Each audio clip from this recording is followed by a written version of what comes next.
बाबा सामने आया सवाल और गहराया। देखिए, हाथरस कांड को लेकर हर दिन नए नए खुलासे हो रहे हैं। हाथरस पुलिस ने प्रेस कॉन्फ्रेंस की और दावा किया कि अब तक 9 आरोपियों को गिरफ्तार किया जा चुका है, जिसमें मुख्य आरोपी देव प्रकाश मधुकर भी शामिल है। देव प्रकाश मधुकर की ही मुख्य आयोजक था और उसने ही सत्संग की परमिशन ली थी। देखिए, 9 आरोपियों को गिरफ्तार किया जा चुका है अब तक, ये पुलिस की तरफ से कहा गया। हाथरस कांड पर पुलिस का बयान आपको हम बता रहे हैं। अब तक 9 आरोपी गिरफ्तार किए जा चुके हैं और इसमें जो मुख्य आयोजक बताया जा रहा है देव प्रकाश मधुकर, वो भी शामिल है, उसको भी गिरफ्तार किया गया। भगदड़ के पीछे 2 भूमिका पुलिस बता रही है। आयोजकों ने अव्यवस्था फैलाई, ये पुलिस का कहना है। हाथरस के थाना सिकंदराबाद क्षेत्र के गांव फुलरई मुगलगढ़ी में घटित दुर्भाग्यपूर्ण घटना में वांछित मुख्य आयोजक 1 लाख का इनामिया मुख्य आरोपी देव प्रकाश मधुकर को व 2 अन्य अभियुक्तों राम प्रकाश शाक्य व संजू यादव को गिरफ्तार कर लिया गया है। घटना की विवेचना पुलिस उपाधीक्षक स्तर के अधिकारी को स्थानांतरित करते हुए पूर्व में 6 अभियुक्तों को गिरफ्तार किया जा चुका है। हाथरस पुलिस ने दावा किया कि देव प्रकाश मधुकर के राजनीतिक दलों के वो संपर्क में था, जिसकी जांच की जाएगी और जो भी उससे जुड़ा होगा उस पर भी एक्शन लिया जाएगा, उस पर भी कार्रवाई होगी। इसके अलावा मनी ट्रेल की भी जांच हो रही है, ये बात भी कही गई है। अभियुक्त देव प्रकाश मधुकर इस संगठन में काफी दिनों से जुड़े हुए हैं और संगठन के फंड रेजर का काम करते थे। पूछताछ से यह भी पता चला है कि विगत कुछ समय पूर्व कुछ राजनीतिक दलों द्वारा इनको संपर्क किया गया था। फंड इकट्ठा करने के संबंध में गहराई से जांच की जा रही है। अब तक की पूछताछ से ऐसा प्रतीत हो रहा है कि कोई राजनीतिक दल अपने राजनीतिक व निजी स्वार्थ के लिए इनसे जुड़ रहा है। अभियुक्त देव प्रकाश मधुकर से जुड़े समस्त बैंक खाते, चल अचल संपत्ति, मनी ट्रेल इत्यादि की जाँच की जा रही है, जिसमें आवश्यकता अनुसार जो भी एजेंसियां हैं उनसे सहयोग दिया जाएगा।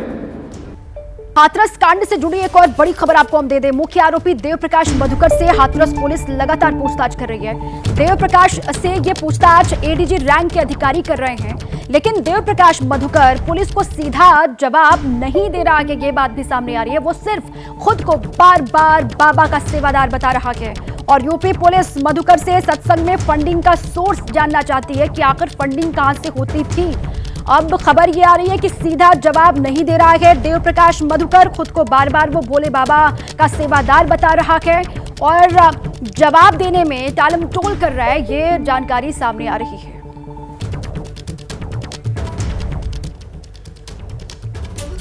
अब आइए विस्तार से हम जानकारी आपको देते हैं कि भोले बाबा का सेवादार क्या राज खोलेगा। अब देखिए किस तरीके से पुलिस पूछताछ कर रही है। सवाल ये, भोले बाबा का सेवादार खोलेगा राज, देव प्रकाश मधुकर से सवाल सूत्रों के हिसाब से आपको बता रहे हैं। दूसरा सवाल ये कि अब तक कहां-कहां सत्संग करवाए, ये जानकारी उससे हासिल की जा रही है। एक सत्संग करवाने का कितना बजट होता था, इसके अलावा सत्संग में कितने लोगों के आने का अनुमान था, ये भी उससे पूछा जा रहा है।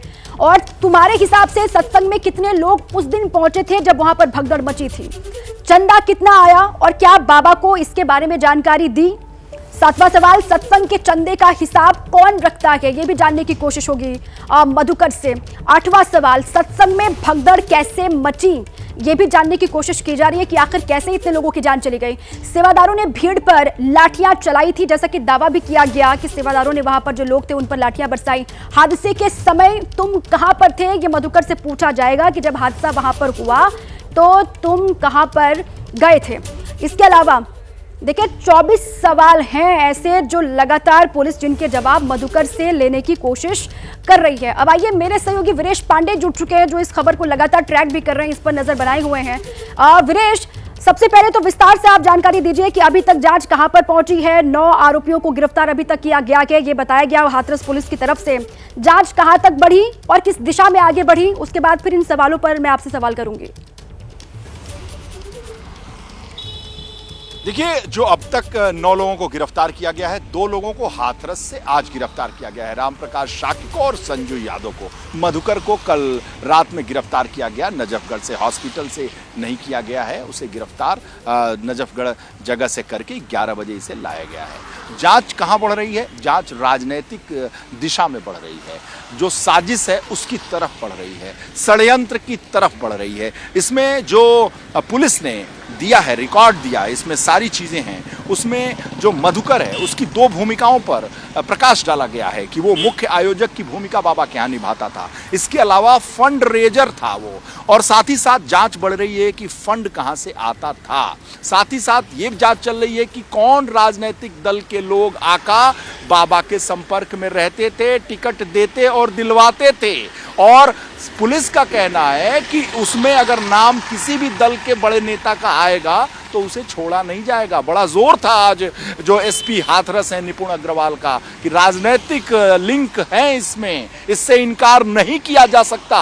और मधुकर से इस बात को लगातार पूछा जा रहा है, संजू यादव से भी पूछा जा रहा है, राम प्रकाश शाक्य से भी पूछा जा रहा है, और जांच जो बढ़ रही है वो बाबा की तरफ तो अभी नहीं बढ़ रही है। जब सवाल पूछा गया निपुण अग्रवाल से तो उनका ये कहना था कि भाई बाबा से बात नहीं है, अभी तो हम जो पीसीआर करेंगे किसका, मधुकर का, शाक्य का, और जो 9 लोग गिरफ्तार हुए हैं संजू यादव का, तो ऐसे लोगों से पूछताछ करेंगे, तब देखेंगे, तब बात होगी बाबा की। अभी फिलहाल बाबा का नहीं नाम है, न बाबा पे एफआईआर है, न आज बाबा पे एफआईआर होने जा रही है, न बाबा के यहाँ बुलडोजर चलने जा रहा है। हाथरस कांड पर पटना में केस दर्ज किया गया है। भोले बाबा पर यह केस दर्ज हुआ है, पटना में सिविल कोर्ट में दर्ज किया गया है ये मुकदमा। हाथरस में सत्संग के दौरान भगदड़ हुई, 121 लोगों की जान गई, और इस मामले को लेकर पटना सिविल कोर्ट में केस दर्ज हुआ है भोले बाबा के खिलाफ। ये बड़ी जानकारी पटना से है, जहां पर भोले बाबा पर केस दर्ज किया गया है। जो कुछ भी हुआ, भगदड़ मची, 121 लोगों की जान गई, उसके बाद से बहुत सारे सवाल खड़े हो रहे हैं। और इस वक्त की बड़ी खबर हाथरस से जो आ रही है वो आपको बता दें, न्यायिक आयोग की टीम ने हाथरस पहुंचकर पीड़ितों से मुलाकात की है। इससे पहले न्यायिक आयोग की टीम ने पुलिस से अब तक की जांच रिपोर्ट ली है, जिसके बाद पीड़ितों से मुलाकात की। ये इस वक्त की बड़ी जानकारी है कि जो वहां पर न्यायिक आयोग की टीम है हाथरस पहुंची और पीड़ितों से टीम ने मुलाकात की। इससे पहले न्यायिक आयोग की टीम पुलिस से अब तक की जो जांच रिपोर्ट है उसको हासिल कर चुकी है, और उसके बाद जो पीड़ित हैं उनसे न्यायिक आयोग की टीम ने मुलाकात की है। इस वक्त ये जानकारी सामने आ रही है। पूरे ही मामले की लगातार जांच की जा रही है। अब जांच में क्या क्या और सामने आता है उस पर पूरे देश की निगाहें लगातार टिकी हुई है। 121 लोगों की जान गई थी भगदड़ में। हाथरस भगदड़ हादसे के बाद भोले बाबा नारायण हरि और सूरजपाल पहली मर्तबा मीडिया के सामने आया, और घटना के बाद सूरजपाल भूमिगत हो गया था। हादसे के बाद पहली बार वो कैमरे पर आया और उसने सफाई देने की कोशिश की। भोले बाबा उर्फ सूरजपाल ने कहा, 2 जुलाई के हादसे से व्यथित हूं, दुखी हूं, शासन प्रशासन पर भरोसा बनाए रखें, उन्होंने कहा है। और साथ ही कोई उपद्रवी बख्शा नहीं जाएगा, ये भी बात कही। साथ में उन्होंने ये कहा कि मैं पीड़ित परिवारों के साथ खड़ा हूं, जो भी पीड़ित हैं इस हाथरस कांड के, उनके साथ हूं। 2 जुलाई की घटना के बाद बहुत ही व्यथित हैं। प्रभु हमें बस संगत को इस दुख की घड़ी से उबरने की शक्ति दें। सभी शासन एवं प्रशासन पर भरोसा बनाए रखें। हमें विश्वास है जो भी उपद्रवकारी हैं वो बख्शे नहीं जाएंगे। हमने अपने वकील डॉक्टर ए.पी. सिंह जी के माध्यम से कमेटी के महापुरुषों से ये प्रार्थना की है कि दिवंगत आत्माओं के परिजनों एवं इलाजरत घायलों के साथ जीवन पर्यंत तन मन धन से खड़े रहने का आग्रह किया है, जिसको सभी ने माना भी है। सभी इस जिम्मेदारी को निभा भी रहे हैं। सभी महामंत्र का सहारा न छोड़ें। वर्तमान समय में वही माध्यम है। सभी को सद्मति और सद्बुद्धि प्राप्त होने की इच्छा रखते हैं। देखिए, वैसे तो सत्संग में प्रवचन देते हैं, लेकिन संवेदना को पढ़कर वो दे रहे हैं। आपने देखा उनको किस तरीके से वो सफाई भी दे रहे हैं और संवेदनाएं व्यक्त कर रहे हैं। अब आइए आगे बढ़ें। बाबा आया, सवाल और गहराया, ये हम क्यों कह रहे हैं वो आपको जरा विस्तार से हम बता दें। बाबा का बयान क्या है और बाबा पर जो सवाल उठ रहे हैं उनके बयान के बाद देखिए, 121 मौत से बहुत दुखी हूं, ये उन्होंने कहा। सवाल खड़ा होता है कि दुखी हैं तो 4 दिन से कहां गायब थे, और साथ ही घटना के पीछे उपद्रवी बता रहे हैं। सवाल ये खड़ा होता है कि सत्संग में उपद्रवी आखिर आ कहां से गए, और उन्होंने कहा कि घटना के पीछे उपद्रवी हैं। सवाल ये भी कि प्रशासन को क्यों इसके बारे में जानकारी नहीं दी, उनको क्यों नहीं बताया। हम पीड़ित परिवार के साथ खड़े हैं। सवाल ये कि इतनी हमदर्दी तो दर्द बांटने क्यों नहीं आए, जो पीड़ित है हाथरस कांड के, उनसे मिलने क्यों नहीं आए। और साथ ही ये देखिए, पीड़ित परिवार की हर संभव सहायता करेंगे, मदद करेंगे। सवाल ये खड़ा होता है कि अभी तक किसी की मदद क्यों नहीं की। साथ ही आगे उन्होंने कहा कि पीड़ित परिवार के साथ हमारी संवेदनाएं हैं, हम उनके साथ खड़े हैं। पीड़ित परिवार से अभी तक मुलाकात क्यों नहीं की, 121 परिवार जो उजड़ गए हैं उनसे मिले क्यों नहीं, और कानून पर भरोसा रखें, कड़ी कार्रवाई होगी, ये भी उन्होंने कहा। भरोसा है तो जांच में सहयोग क्यों नहीं, अंडरग्राउंड जब से हादसा हुआ उसके बाद से क्यों हो गए। साथ ही कानून पर भरोसे की बात कर रहे हैं। और सवाल एक और ये कि सामने आने की जगह छिपे छिपे क्यों फिर रहे हैं सूरजपाल। सीधे सीधे उनसे सवाल ये होता है कि अगर आप संवेदना व्यक्त कर रहे हैं, आप कह रहे हैं कि पीड़ितों के साथ आप खड़े हैं, हर संभव उनको मदद करेंगे, तो फिर ये हादसा जब हुआ उसके बाद सामने क्यों नहीं आए। वीरेश, देखिए, सफाई में बहुत सारी बातें वो कह रहे हैं कि उपद्रवी थे जिन्होंने इस पूरे ही हादसे को अंजाम दिया। अब सवाल ये खड़ा होता है कि उपद्रवी आखिर आ कहां से गए। सत्संग बाबा का प्रवचन वो खुद दे रहे थे, वहां पर उनके अनुयायी थे, उनके भक्त थे, और थे तो उनके सेवादार। अब अचानक से उपद्रवी वहां पर था कौन। देखिए, सवाल ये भी खड़ा होता है कि 90 घंटे के बाद बाबा अवतरित तो हुए, लेकिन वीडियो पे अवतरित हुए, अपने नहीं आए, साक्षात उनका दर्शन उन्होंने नहीं दिया। और ऐसे में सवाल ये भी है कि अगर बाबा इस तरह की स्क्रिप्टेड बात कर रहे हैं तो लगता है कि उसके पीछे कोई है। साथ ही साथ उचित समय का इंतजार बाबा कर रहे थे, या बाबा को कोई समझा रहा था। बाबा किसी निशाने पर काम कर रहे हैं, किसी के कहने पे काम कर रहे हैं, और हचक हचक के बोल रहे हैं। वो तो प्रवचन करता है, बहुत ओजस्वी वक्ता के तौर पर देखे जाते हैं। तो ऐसे में सवाल है कि उपद्रवियों की भीड़ थी या भक्तों की भीड़ थी। अगर उपद्रवी थे तो बाबा के जो सेवादार थे, आयोजक थे, उन्होंने उसे क्यों नहीं पहचाना। वो उपद्रव करने वालों को क्या आमंत्रित किया गया था।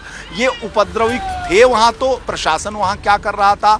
अगर इतनी भीड़ थी, लाखों की संख्या थी, तो बाबा के साथ साथ प्रशासन पर भी सवाल खड़ा होता है कि प्रशासनिक अधिकारी क्या कर रहे थे। 80,000 की भीड़ की जगह पर जब इकट्ठा हो गए 2.5 लाख से ज्यादा लोग, तो वहां पर SDM, CO, इंस्पेक्टर जो पैसा पाते हैं, तनख्वाह पाते हैं, जो इंटेलिजेंस के लोग हैं, वो क्यों नहीं जवाब। 121 लोगों की जान चली गई और उपद्रवी की बात बाबा कर रहे हैं। अगर वहां पर उपद्रवी थे तो इसके बारे में पुलिस को जानकारी बाबा ने क्यों नहीं दी, या किसी सेवादार ने क्यों नहीं दी। बहुत बहुत शुक्रिया आपका वीरेश इस पूरी जानकारी के लिए।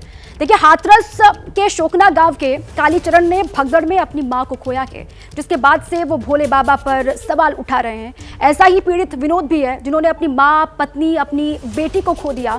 अब वो भोले बाबा पर गंभीर आरोप लगा रहे हैं।